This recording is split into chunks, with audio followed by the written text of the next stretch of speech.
Welcome to this week's episodes of UAV Basics on Flying in High Cotton. Unmanned aerial vehicles, or drones as most know them, are an evolving part of many industries, including the agriculture and forestry industry. Many of these new pieces of technology are often very intricately made and require a lot of time and effort to learn about. There are often many regulations that accompany the use of these pieces of equipment. However, they can be very beneficial to those in the industry. They have quite a few uses, including crop scouting, cattle herd monitoring, vineyard management, and water assessment. Oftentimes, UAV usage is much more practical than on-the-ground monitoring and surveying, and can also yield quicker results. They can also provide much quicker images than traditional GPS satellites. As mentioned earlier, these pieces of equipment can be quite complex. So we here at Flying in High Cotton just wanted to go over the very basics of unmanned aerial vehicles.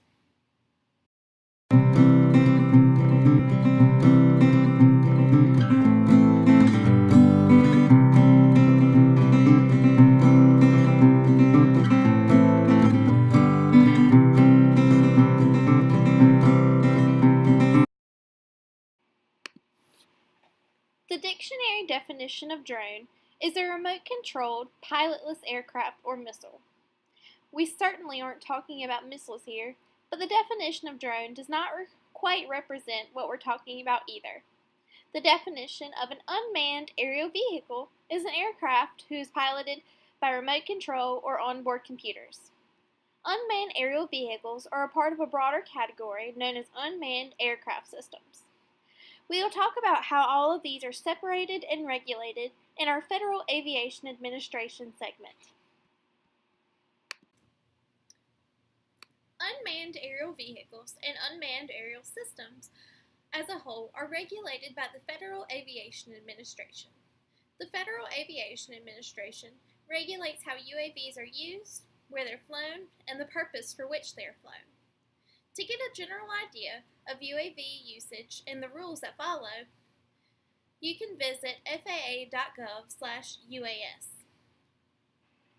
Let's go over using the Federal Aviation Administration website as a useful tool. First, we're going to visit faa.gov/UAS. This brings us to the home page for the Unmanned Aerial Vehicle section of the FAA website. Over here on the left, you see all the helpful links about UAVs. Let's start with the Getting Started tab.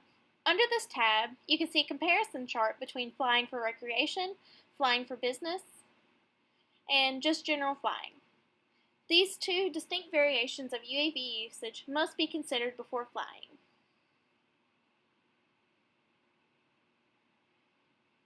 Next, we're going to head over to Beyond the Basics. This tab gives you a good overview of the types of legal documents, certifications, and possibly even exemptions you will need to have before flying a UAV of your own.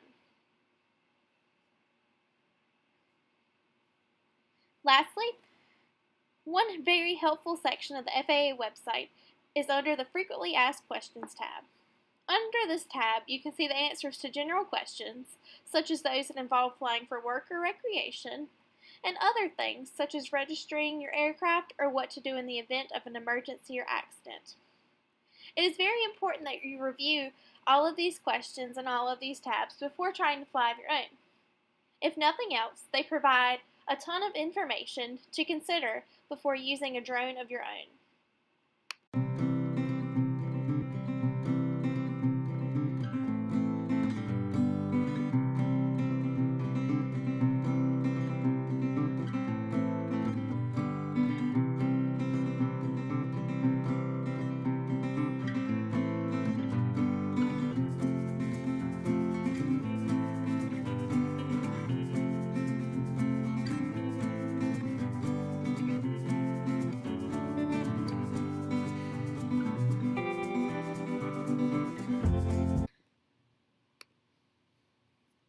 To give us a more in-depth look at some of the uses for UAVs in the agriculture industry, I had the opportunity to sit down with Benjamin Winslow, a field technician for the Tidewater Agricultural Research Station in Roper, North Carolina. Here's Mr. Winslow to give us a look at some of the things he uses drones for on a day-to-day basis. Drone usage in the agricultural industry. A good comment. Yes, it is increasing. How is it increasing? Well, one thing we're doing is looking at nutrient management. How is the plant taking up the fertilizer that we are providing to it, and is it working? This is some tests we've done on wheat. As you can see, there's big differences. Some of it is due to drainage, some of it's due to fertilizer. And as you can see, you can pick out what's doing real good, what's doing not good. And all this is done within a 15-minute flight. So at 15 minutes, you can see this is a replicated study, and this has no fertilizer. This has all the fertilizer in the world you can put on it. So that's a big difference there.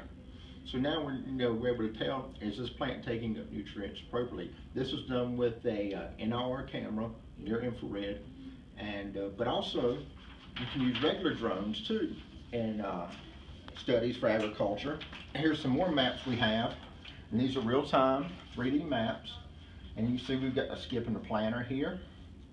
You can see where it's got real good fertilizer. Here's where it's poor. That's a regular yellow leaf. So what would a yellow leaf mean? A lot of times it's lack of nutrient, could be too much water.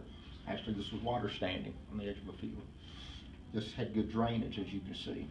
So not only can you use a drone for look at nutrient uptake, you can look at it also in real time on your planter skips. We've also used them on crop scouting for replant. Pest, because you can take that drone and just set it right down on top of the plant and look at it. Right now my scouting time is about, I can look at 30 to 50 acres in less than 15 minutes. So that's pretty good. And it takes the time, these guys with big acreages, you can cut your time down, therefore your reaction to correct the problem, whether it be with a pesticide or another fertilizer, is increased. You don't have to wait so long for test results. All right, thank you. You're welcome.